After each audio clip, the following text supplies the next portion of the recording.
ಕರ್ನಾಟಕದ ಹೆಮ್ಮೆಯ ವೀರ ಸ್ವಾತಂತ್ರ್ಯ ಹೋರಾಟದಲ್ಲಿ ಬ್ರಿಟಿಷರ ವಿರುದ್ಧ ಹೋರಾಡಿ ದೇಶಕ್ಕಾಗಿ ತನ್ನ ಪ್ರಾಣವನ್ನೇ ಅರ್ಪಿಸಿದ ಮಹಾನ್ ನಾಯಕ ಸಂಗೊಳ್ಳಿ ರಾಯಣ್ಣ. ಇಂತಹ ವೀರ ಯೋಧನ ಪ್ರತಿಮೆಯನ್ನ ಬೆಂಗಳೂರಿನ ಬೆಳಂದೂರು ಭಾಗದ ಯಮನೂರಿನಲ್ಲಿ ಆಗಸ್ಟ್ 23ರಂದು ಸಾರ್ವಜನಿಕರ ಸಮ್ಮುಖದಲ್ಲಿ ಅನಾವರಣಗೊಳಿಸಲಾಗಿದೆ. ಪ್ರತಿ ವರ್ಷ ಆಗಸ್ಟ್ 23ರಂದು ವಿಜಯಪುರದಲ್ಲಿ ಸಂಗೊಳ್ಳಿ ರಾಯಣ್ಣ ಜಾತ್ರೆ ಹಾಗೂ ಉತ್ಸವ ನಡೆಯುತ್ತದೆ. ಇದೇ ದಿನ ಯಮನೂರಿನಲ್ಲಿಯೂ ರಾಯಣ್ಣ ಪ್ರತಿಮೆಯನ್ನು ಅನಾವರಣಗೊಳಿಸಬೇಕು ಎಂಬುದು ಸ್ಥಳೀಯರ ಬಹುದಿನಗಳ ಆಸೆಯಾಗಿತ್ತು. ಈ ಹಿನ್ನೆಲೆಯಲ್ಲಿ ಯಮನೂರಿನಲ್ಲಿ ಸಾರ್ವಜನಿಕರೆಲ್ಲರೂ ಒಗ್ಗೂಡಿ ರಾಯಣ್ಣನ ಪ್ರತಿಮೆಯನ್ನ ಪ್ರತಿಷ್ಠಾಪಿಸಿ ಅನಾವರಣಗೊಳಿಸಿದ್ದಾರೆ. ಇನ್ನು ಈ ಕಾರ್ಯಕ್ರಮಕ್ಕೆ ಹಲವು ಗಣ್ಯರು ಹಾಗೂ ಹೋರಾಟಗಾರರು ಕೈಜೋಡಿಸಿದ್ದಾರೆ.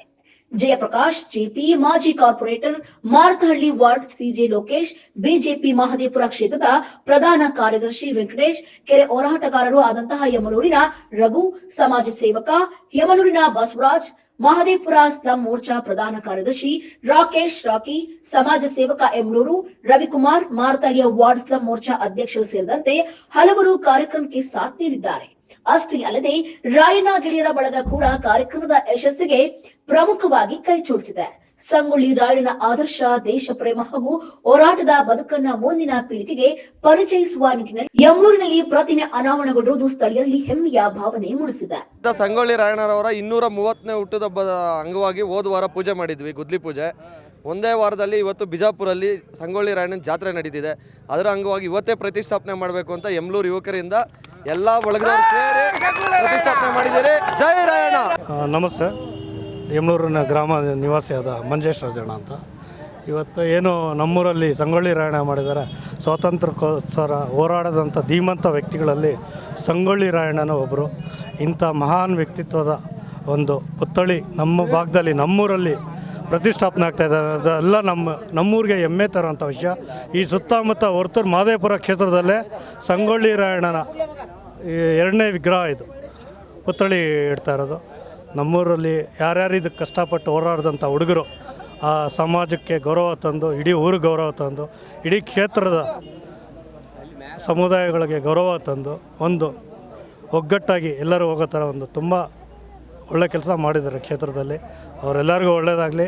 ಮುಂದೆ ಈ ಥರ ಪ್ರತಿಯೊಂದರಲ್ಲೂ ಇದನ್ನು ನಮ್ಮೂರಲ್ಲಿ ನೋಡೋ ಆ ಥರ ಪ್ರತಿಯೊಂದೂರಲ್ಲಿ ಯುವಕರು ಮುಂದೆ ಬಂದು ಈ ಥರ ಪುತ್ಥಳಿಗಳು ಮಾಡಬೇಕು ಅಂತ ಆಶಿಸ್ತೀನಿ. ಒಳ್ಳೆಯದಾಗಲಿ. ಜೈ ರಾಯಣ್ಣ. ಜೈ ರಾಯಣ್ಣ. ಜೈ ರಾಯಣ್ಣ. ಜೈ ಸಂಗೊಳ್ಳಿ ರಾಯಣ್ಣ. ಜೈ ಕರ್ನಾಟಕ. ಸಂಗೊಳ್ಳಿ ರಾಯಣ್ಣ ಯಮನೂರು ಬಳಗದವ್ರು ಎಲ್ಲ ನಮ್ಮ ಯೂತ್ಸು ಮತ್ತು ನಮ್ಮ ಕುಲಬಾಂಧವರೆಲ್ಲ ಸೇರಿ ಇವತ್ತು ಪ್ರತಿಷ್ಠಾಪನೆ ಮತ್ತು ಬೆಲ್ಲಂಡೂರು ಗ್ರಾಮಸ್ಥರು ನಮ್ಮ ಅಂದರೆ ಇವರು ಉತ್ತರ ಕರ್ನಾಟಕದವರು ಇಲ್ಲಿ ಬಂದು ನೆಲೆಸಿರೋದು ಬೆಲ್ಲಂಡೂರು ಗ್ರಾಮಸ್ಥರು. ಅವ್ರಿಗೂ ತುಂಬ ಹೃದಯಪೂರ್ವಕ ವಂದನೆಗಳು.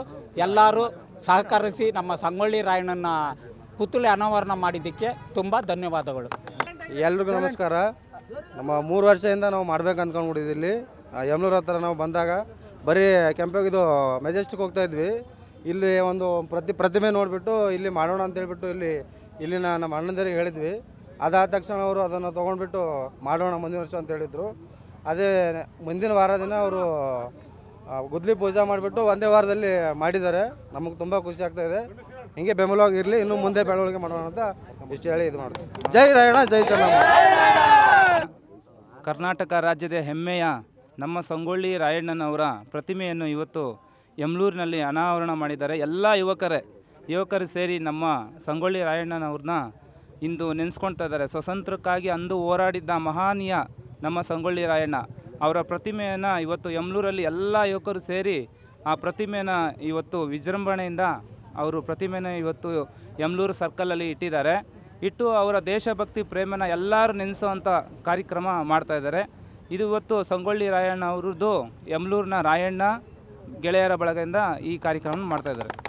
ನಮ್ಮೂರಿನ ಮುಖಂಡರು ಮತ್ತು ಯಮನೂರಿನ ಯುವ ನಾಯಕರು, ಸಾಮಾಜಿಕ ಹೋರಾಟಗಾರರಾದ ಶ್ರೀನಣ್ಣನವರು ನಮ್ಮ ಸಂಗೊಳ್ಳಿ ರಾಯಣ್ಣರ ಬಗ್ಗೆ ಸ್ವಲ್ಪ 2 ಮಾತು ಮಾತಾಡಬೇಕಂತ ವಿನಂತಿ ಕೋರ್ಸ್ಕೊತೀವಿ. ಸಂಗೊಳ್ಳಿ ರಾಯಣ್ಣನವರು ನಮ್ಮ ದೇಶಕ್ಕೆ ಕೊಟ್ಟಿರೋಂಥ ಇವತ್ತು ವೀರ ಹೋರಾಟಗಾರ. ಅವರು ಸುಮ್ಮನೆ ಹೋರಾಟ ಮಾಡಿಲ್ಲ. ಅವರು ಕಿತ್ತೂರು ರಾಣಿ ಚೆನ್ನಮ್ಮನವರ ಮಗನ ಅಂದರೆ ದತ್ತ ಮಗ ಅಂತ ಅವರು ಸ್ವೀಕಾರ ಮಾಡಿ ಅವ್ರಿಗೆ ಕೊಟ್ಟಂಥ ವಿದ್ಯೆಗಳು ಅವರು ಕಲಿತು ರಾಯಣ್ಣನವರು ನಮ್ಮ ದೇಶಕ್ಕೆ ಹೇಳ್ಬೇಕಂದ್ರೆ ನಮ್ಮ ರಾಜ್ಯದಲ್ಲಿ ಮೊಟ್ಟ ಮೊದಲ ವೀರ ಸ್ವಾತಂತ್ರ್ಯ ಹೋರಾಟಗಾರರು. ಅವರು ಮಾಡಿದಂಥ ಕೆಲಸ ಸಾಕಷ್ಟಿದೆ. ಅಲ್ಲಿರುವಂಥ ಜನಾಂಗನೆಲ್ಲ ಸೇರಿಸಿ ಎಲ್ಲ ಜನಾಂಗನೂ ಸೇರಿಸಿ ಅವರು ನಮ್ಮ ಬ್ರಿಟಿಷರನ್ನ ಓಡಿಸೋವಂಥದ್ದಕ್ಕೆ ಫಸ್ಟ್ ಕಪ್ಪವನ್ನು ಕೊಡಲ್ಲ ಅಂತ ಹೇಳ್ತಾರೆ. ಕಪ್ಪ ಕೇಳಕ್ಕೆ ಬಂದಂಥ ಬ್ರಿಟಿಷರನ್ನ ಇಲ್ಲಿಂದ ಓಡಿಸೋದಕ್ಕೆ ಕಪ್ಪ ನಾವು ಕಟ್ಟಲ್ಲ ಅಂತ ಅಲ್ಲಿಂದ ಶುರುವಾಗುವಂಥ ಹೋರಾಟ ಇದು. ಆ ಕಪ್ಪವನ್ನು ಯಾವತ್ತು ಕಟ್ಟಲ್ಲ ಅಂತ ಹೇಳ್ತೀವೋ ಅವತ್ತು ಬ್ರಿಟಿಷರು ಇವ್ರ ಮೇಲೆ ತಿರುಗಿ ಬೀಳಿದಂಥ ಸಂದರ್ಭದಲ್ಲಿ ಇವರು ಅಲ್ಲೇ ಒಂದು ಸೇನೆಯನ್ನು ಮಾಡಿ ಆ ಒಂದು ಸೇನಾನ ಇಟ್ಕೊಂಡು ಹೋರಾಟ ಮಾಡಿ ಬ್ರಿಟಿಷರಿಗೆ ಅಂಥ ಒಂದು ಭಯ ಹುಟ್ಟಿಸ್ತಾರೆ. ಯಾರು ಕೂಡ ಬ್ರಿಟಿಷರು ಅಷ್ಟು ಭಯ ಬಿದ್ದಿದ್ದು ಮೊದಲನೇ ಬಾರಿ ಕರ್ನಾಟಕದಲ್ಲಿ ಅಷ್ಟು ಅವ್ರಿಗೆ ಸ್ವಪ್ನದಲ್ಲಿ ಕೂಡ ರಾಯಣ್ಣನವರು ಸಿಂಹದ ರೂಪದಲ್ಲಿ ಕಾಣಿಸಿ ಅವ್ರ ಮೇಲೆ ಬೀಳದಂಥ ಸಂದರ್ಭಗಳು ಸಾಕಷ್ಟಿದೆ.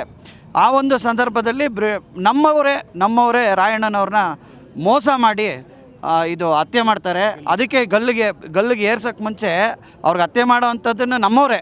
ಯಾಕಂದರೆ ಅವರ ಒಂದು ಚಾಕು ಏನು ಅವರು ಈಜಕ್ಕೆ ಇತ್ತ ಕಡೆಯಿಂದ ಹತ್ತು ಕಡೆ ಹೋಗ್ಬೇಕಾಗಿರೋ ಸಂದರ್ಭದಲ್ಲಿ ಅವರು ಪ್ರತಿ ಕ್ಷಣದಲ್ಲೂ ಅವ್ರ ಸುತ್ತ ಒಂದು ರಣಧೀರ ಕಂಠೀರವ ಯಾವ ರೀತಿ ಒಂದು ಚಾಕುನ ಇಟ್ಕೊಂಡಿರ್ತಾರೆ ಆ ರೀತಿ ಇವರು ಕೂಡ ಇಟ್ಕೊಂಡಿರ್ತಾರೆ.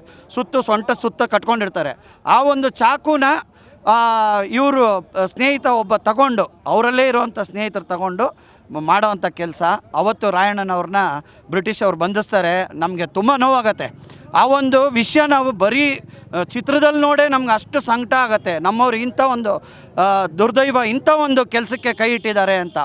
ಇವತ್ತು ಕೂಡ ನಮ್ಮ ರಾಷ್ಟ್ರದಲ್ಲಿ ಕೆಲವೊಂದು ಸಂಗತಿಗಳು ನಡೀತಾ ಇದೆ. ಇದೇ ರೀತಿ ನಡೀತಾ ಇದೆ. ನಮ್ಮವರೇ ನಮ್ಮಲ್ಲಿ ಸೇರಿ ಮಾಡ್ತಾ ಇದ್ದಾರೆ. ಅದಕ್ಕೋಸ್ಕರ ನಾನೇನು ಹೇಳೋದು, ಯಾವತ್ತೂ ಅಷ್ಟೇ. ಆದರೆ ಆ ಬ್ರಿಟಿಷರು ಏನು ಮಾಡ್ತಾರೆ, ಅವ್ರು ಯಾರು ಸಪೋರ್ಟ್ ಮಾಡ್ತಾರೆ, ರಾಣಿ ಚೆನ್ನಮ್ಮನವ್ರಿಗೆ ಸಾಯಿಸೋದಕ್ಕೂ ಮತ್ತು ರಾಯಣ್ಣವ್ರು ಸಾಯಿಸೋದಕ್ಕೆ ಬ್ರಿಟಿಷರು ಏನು ಅವ್ರಿಗೆ ದುಡ್ಡು ಕೊಟ್ಟು ಕಳಿಸಿ ಇವ್ರನ್ನ ಏನು ತಯಾರಿ ಮಾಡಿ ಕಳಿಸಿರ್ತಾರೋ ಅವ್ರನ್ನ ಕೊನೆಗೆ ಅವರೇ ಸಾಯಿಸ್ತಾರೆ, ಬ್ರಿಟಿಷರೇ ಸಾಯಿಸ್ತಾರೆ ಅವ್ರನ್ನ. ಯಾಕೆ ಅಂದರೆ ನಿನ್ನ ದೇಶಕ್ಕೆ ನೀನು ದ್ರೋಹ ಮಾಡಿದ್ಯಾ, ಅಂಥವನ್ನು ನೀನು ನನಗೆ ಮಾಡದೇ ಇರ್ತೀಯಾ ಅನ್ನೋದನ್ನು ನಾವು ಮೊದಲು ಅರ್ಥಕೊಬೇಕು. ಅದಕ್ಕೋಸ್ಕರ ದೇಶ ಮೊದಲು, ನಮ್ಮ ಸ್ವಾತಂತ್ರ್ಯ ಬಂದಿದೆ, ಸ್ವಾತಂತ್ರ್ಯಕ್ಕಾಗಿ ಸಾಕಷ್ಟು ಜನ, ಅದರಲ್ಲಿ ಸಂಗೊಳ್ಳಿ ರಾಯಣ್ಣ ಅಂತವ್ರು ಮಾತ್ರ ನನಗೆ ಯಾವತ್ತೂ ಅವ್ರು ನನಗೆ ಹೀರೋ. ಅದಕ್ಕೋಸ್ಕರ ರಾಯಣ್ಣನ ನಾವೆಲ್ಲ ಅನುಸರಿಸಬೇಕು.